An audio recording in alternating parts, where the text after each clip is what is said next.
In the shadows of America's criminal underworld, two names stood taller than the rest: Tony, Joe Batters Accardo, and Don Carlo Gambino. One ruled the Midwest with cold calculation and complete control. The other commanded the East Coast to the strategy of quietness and near total influence. They weren't the loudest, they weren't the flashiest, but they were the most dangerous and the most respected. They didn't just survive, they thrived. And while other bosses fell to bullets, betrayals, or the feds, these two died in their own beds. So here's the $1,000,000 question: who was the greatest boss in the history of La Cosa Nostra? Was it Accardo, the man who never spent a night in jail and ran Chicago like a Fortune 500 syndicate, or Gambino, the quiet Don who turned the crime family into the wealthiest and most feared in New York? Today we break it down: leadership, power, economics, discipline, and legacy. 6 categories, 2 legends, 1 winner. And at the end, I'll give you my take, because for my money, one of these two men ruled just a little bit longer and a little bit smarter. Let's get into it. Before we compare these two bosses blow for blow, we need to understand who they were, where they came from, how they rose, and what made them different from other wise guys of their era. Tony Accardo was born in Chicago in 1906 to Sicilian immigrants. He dropped out of school in the 6th grade and hit the streets early, running with local gangs, working his way up the food chain of crime. And by his early 20s, he had caught the eye of Al Capone himself, and that's when everything changed. Legend has it, after Accardo took out a couple of traitors with a baseball bat, Capone gave him the nickname that would follow him forever: Joe Batters. He went from a soldier to Capone's personal bodyguard to one of the most feared enforcers in Chicago.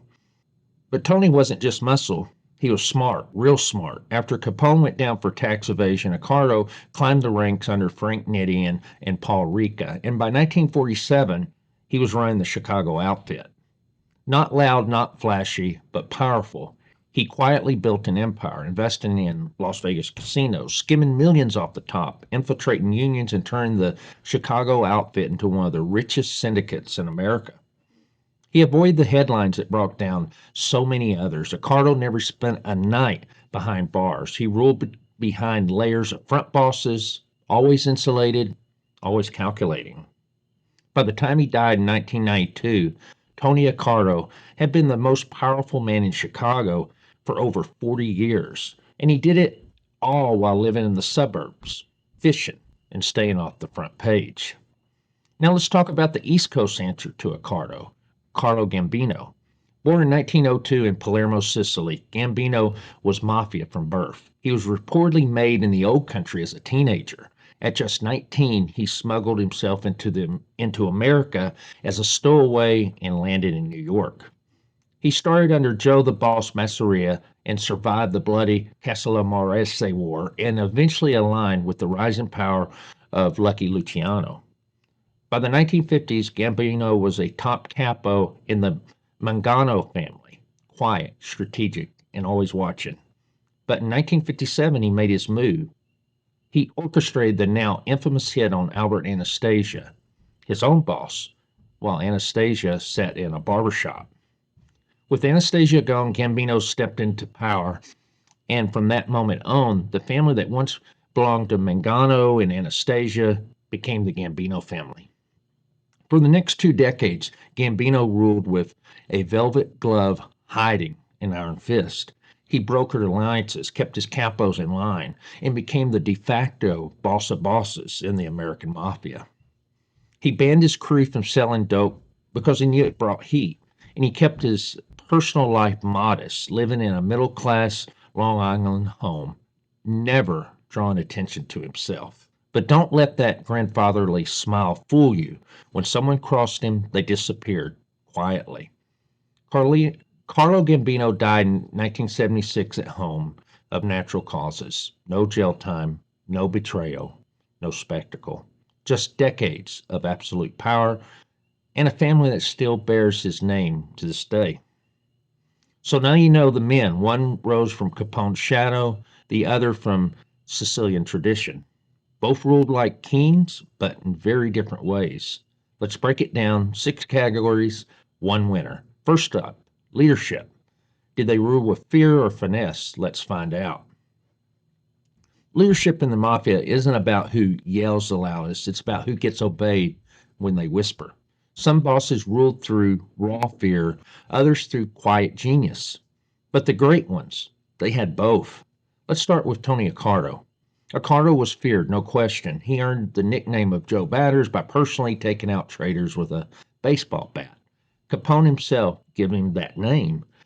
And in that world, nicknames like that don't come from bedtime stories. But what made Accardo special was his evolution. He went from a street enforcer to a kingmaker who operated in total silence. He ruled from the shadows using front bosses and buffers. He didn't need to be seen. His reputation did the talking. When burglars robbed his home in the late 1970s, more than a dozen guys involved ended up clipped. That wasn't just revenge, it was a message. Don't even think about touching the boss. He kept his soldiers loyal with a mix of fear, respect, and protection. If you did your job and stayed quiet, Accardo took care of you. But if you crossed him, you were gone. To law enforcement, he was like a ghost. No wiretaps, no big public meltdowns. Just a man who quietly pulled every string in Chicago for decades. Gambino, he was different. He killed to get into power, but once he got there, he barely raised his voice. Carlo Gambino led with calm, calculated strategy.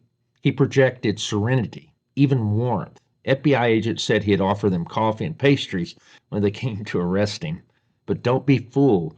Behind that polite grin was a master tactician. He brokered peace between factions. He made alliances. He ran the mafia like a business boardroom, not a street crew. And when he needed to make a move, he did it without noise. No screaming, no press, just a quiet funeral somewhere, no questions asked.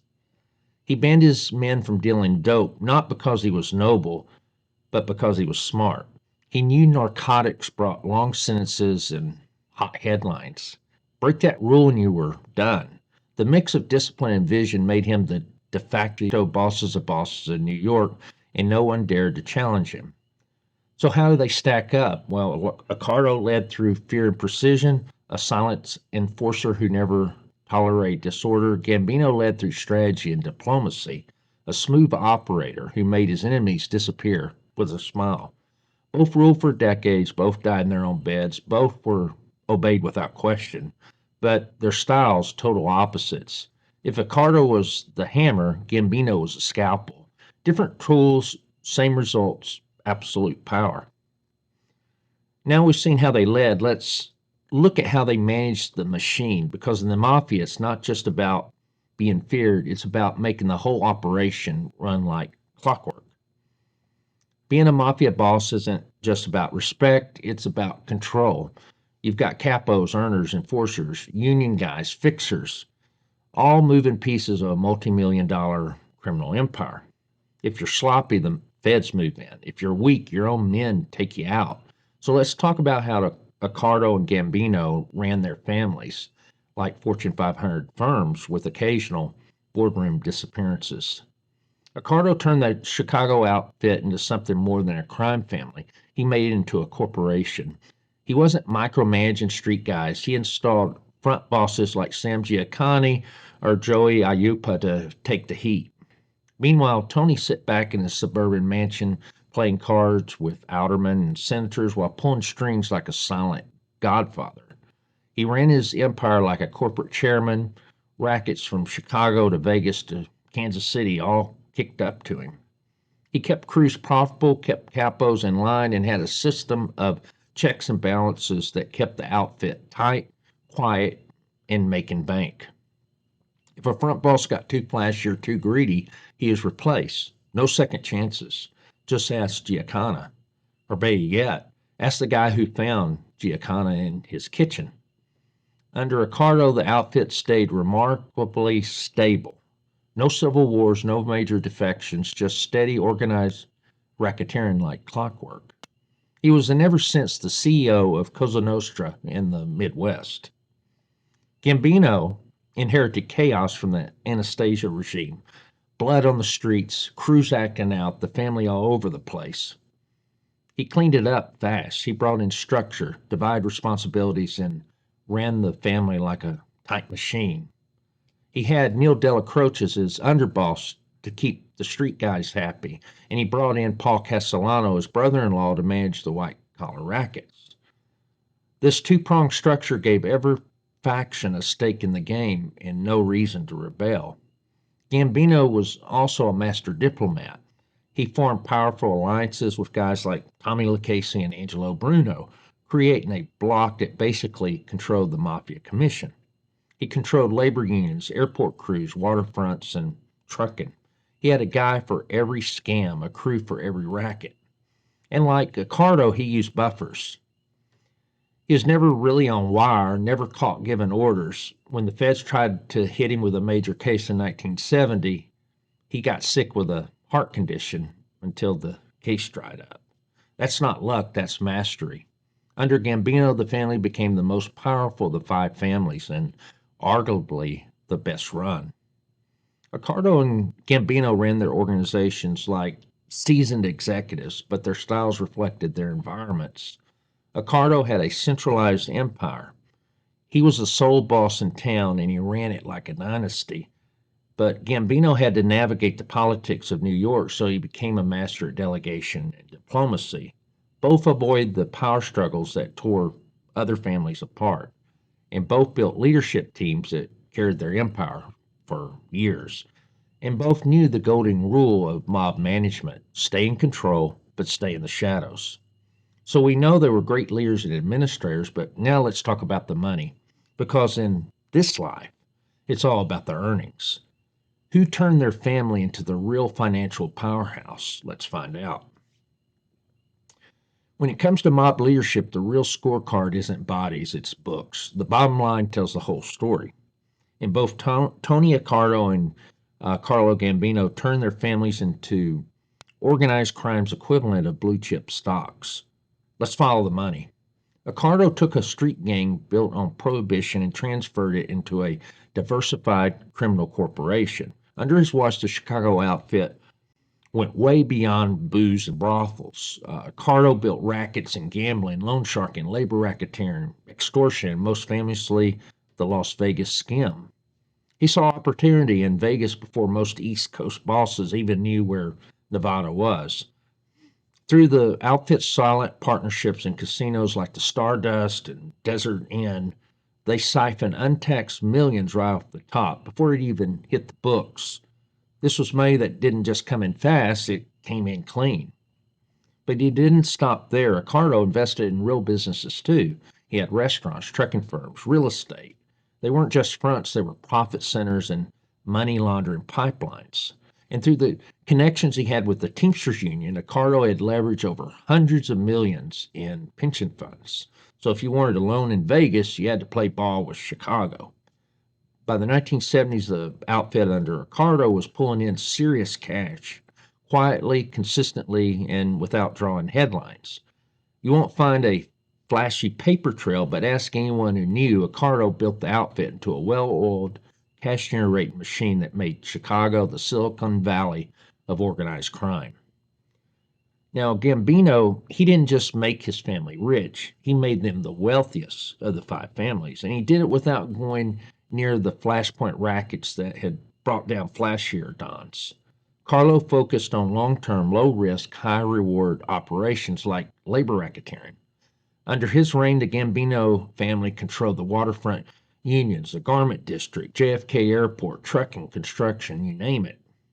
And this gave them access to billions in commerce, and they taxed everything from cargo to couture.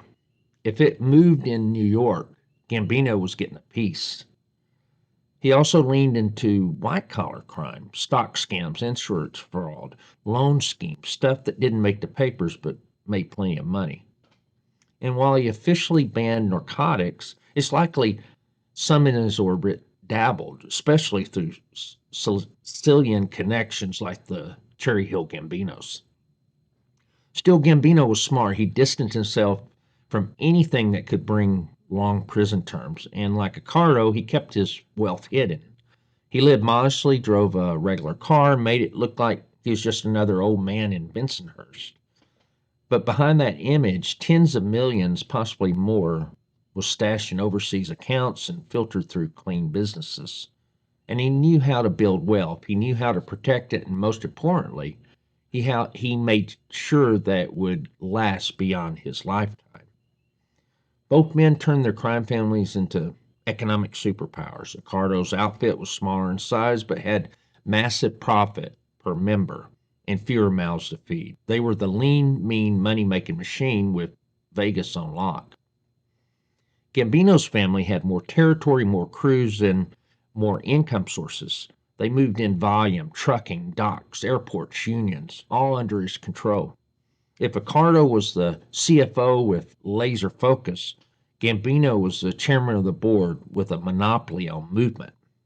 Two different styles, same result. Mountains of money, built quietly, stashed safely, and passed down with zero paper trail. All right, so both bosses got rich and they kept their people paid. But influence, that's a different beast altogether. Who held more weight inside Cosa Nostra and outside it? Who had politicians, unions, and other bosses in their pocket? Next up, influence. Let's talk power, pure and simple. When it came to La Cosa Nostra, there's a difference between being a boss and being the boss's boss. Influence isn't about how many men you've got. It's about how many men bend the knee when your name's mentioned. And both Tony Accardo and Carlo Gambino, they were kingmakers, but in very different ways. Tony Accardo ran a one-family city. In Chicago, there's no competition, just the outfit. And he wasn't just the top guy. He was the architect of the entire ecosystem of influence. And politicians, they were on payroll, judges, friendly, police chiefs paid to look the other way. Accardo had a hand in everything from local elections to labor union deals to Las Vegas casinos. He is said to have quietly backed Teamsters boss Jimmy Hoffa. And when Hoffa's union started financing casino construction and with pension fund loans, guess who benefited? Chicago. There are whispers that Accardo's machine might have helped swing Illinois in the 1960 presidential election for a guy named John F. Kennedy. That's not just mob power, that's national influence. Inside the mafia, Accardo was respected as an elder statesman. He sat on the commission and acted as the Midwest voice. Smaller families in Milwaukee, Kansas City, even Cleveland, they all deferred to Accardo's decisions. He didn't need to talk tough. He had power like gravity, silent but inescapable. And the most remarkable part, he kept that influence for over 40 years. And if Accardo ruled the Midwest, Gambino ruled the commission. When Vito Genovese went to prison in the late 1950s, Gambino stepped into the vacuum and never looked back. He wasn't just a New York boss, he was the boss that other bosses called for permission. Even beyond the five families, bosses from Philly, New Orleans, even Sicily respected Gambino. He played politics like a maestro, cutting deals, building alliances, and moving chess pieces across the country. He also had deep influence in unions and in the East Coast economy, controlling ports, trucking, air cargo, construction. You wanted your business to run smoothly in New York, you had to deal with Don Carlo. And then there was his rumored involvement with international connections, Sicilian relatives who allegedly helped broker dope deals through the French Connection pipeline. Did he deal dope? Officially, no. But did he profit from it? Yes. But either way, Gambino's power wasn't limited to the boroughs and businesses. It stretched across borders. And in true Gambino fashion, he did it all while living in a modest home, never flashing wealth and never showing his cards. But when he made a move, the whole underworld shifted. So Accardo had territorial dominance. He was an emperor in a one-family town who quietly influenced politics, unions, and Vegas for decades. Gambino had national consensus, a master of diplomacy and commission control who brokered peace and punished disorder across the U.S. mob. Accardo's power was deep, rooted in a city he controlled like a machine, and Gambino's was wide, woven into the fabric of multiple cities and families. And if Accardo was a shadow behind the throne, Gambino was the throne. Either way, these weren't just bosses, these were architects of power. So we've seen who've made the money and who held the power, but what about control? You see, mob life is chaos, ambition, betrayal, heat from the feds. So which one kept their crews in line? Who avoided civil wars, rats, and messy headlines?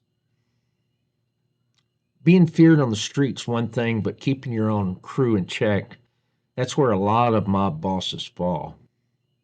The great ones, they'll rule like iron behind velvet. Let's talk about how Tony Accardo and Carlo Gambino kept their families in line. There was no drama, no headlines, no rats. Accardo ran the Chicago outfit like a general runs an army, with strict discipline and brutal clarity. There were no wild capos making noise, no shootouts in the streets, and absolutely no tolerance for betrayal. He enforced a code of silence, omerta so strong that the outfit had almost zero high level informants during his reign. You turned rat, you vanished. You brought heat, you got sidelined or worse. When Sam Giancana, his flashy front boss, started drawing attention, dating celebrities, getting mixed up with the CIA, Accardo banished him to Mexico. And when Giancana returned years later and refused to kick up cash from his offshore rackets, he was clipped in his basement. And this sent a message to everyone in the outfit. No one was above the rules. So Accardo was known for settling internal disputes quietly with sit downs, mediation, respect. But if someone stepped out of line, he didn't yell, he didn't threaten, he acted. The result, Chicago stayed unified, quiet, and lethal, even when the rest of the country's mobs was tearing themselves apart. But Carlo's approach was different, but it was no less effective. He ruled with soft-spoken authority, but he did. But the thing is, you don't mistake that for weakness. He kept his family together by balancing factions. He had street guys like Della Croce on one side, and then white-collar earners like Castellano on the other. And he gave everyone a piece of the pie and made sure that nobody had a reason to revolt. He didn't allow flash, he didn't allow drama, and most importantly, he didn't allow narcotics, at least for most. Deal and die, he told his guys, not because he was moral, but because he was strategic. Dope brings heat, heat brings indictments. He also had an internal justice system. If someone skimmed or broke the rules, they didn't get a warning, they just disappeared. Ask around about James Scolante, suspected of disloyalty in 1960. Never seen again. Gambino's family had zero high profile rebellions under his watch, no informants, no civil wars. Everyone followed his word like law. And when it came for succession, he made his pick, Castellano. It was controversial, but no one dared to challenge it, not while Carlo was alive. Carlo ruled with discipline enforced by fear and history. His reputation for vengeance kept the outfit tight, loyal, and low key, and Gambino ruled with discipline enforced by diplomacy and structure.